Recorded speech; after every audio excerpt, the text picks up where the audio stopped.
Welcome to our daily reflection for this Wednesday, December 27th. And we're still in the octave of Christmas, so Merry Christmas.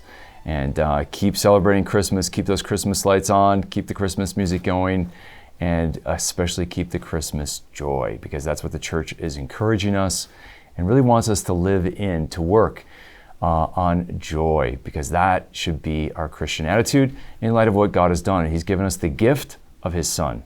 And so the response to that gift is not just gratitude, but it's deep joy. Deep joy. That should be our resolution. And I love it. Today is the feast of the beloved disciple, John the Evangelist. And then what the church is going to give us during this Christmas season is the first reading is going to come from John the beloved disciple. And the church in her wisdom says, you know what, to celebrate this Christmas season, to have the first reading from the Old Testament just doesn't do justice in light of the change that happens to the world with the advent and birth of the Messiah and the coming of Jesus. And so what the church wants to do is listen to and hear from the disciple closest to Jesus, the beloved disciple, John, and to listen to what he says, because John is known as the beloved disciple. Why? Because he loved Jesus with all his heart. He loved, and that's what made him close to Christ. Not that he was smarter or a better leader or more practical minded or more zealous or more rhetorical and persuasive. No, he simply loved Christ with his heart. And that's what we're all invited to do. We're all invited to become like John, the beloved disciple. We are called to love Jesus. And so in this Christmas season, love has become incarnate. As John will say in his letters, God is love, right? And that came from John's deep perception of knowing God in Jesus Christ.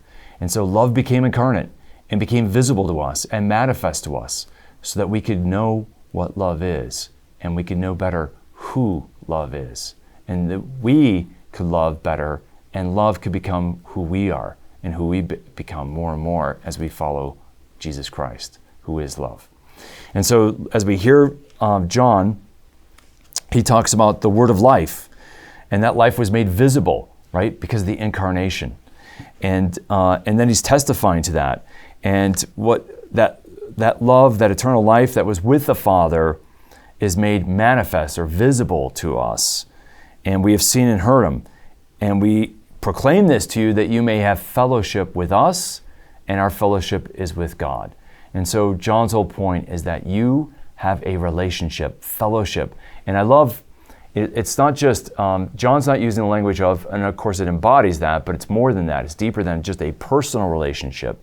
It's about a koinonia, a deep relationship of fellowship with God. That's what is offered to us in the incarnation, to have a fellowship with God. And that's profound. So let's reflect on how what the result of Christmas is God becomes incarnate, love becomes incarnate, so that we can be in a deep fellowship with God Himself. That's pretty amazing to think about. So let's meditate on that. And then of course we get Psalm 97, and I told you on Christmas Day that we're going to get the Psalms are going to all be songs from the 1990s, songs from the 90s.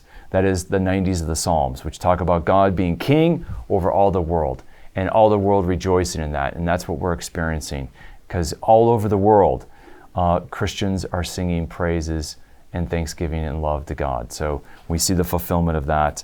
And so a lot to rejoice in today as we think about the beloved disciple John and his love for Christ and how we're called to imitate that love. The only response, the great gift of God giving His Son, is to love the Father in the Son. So let's do that more today. Let's resolve to do that. May the Lord bless and keep you.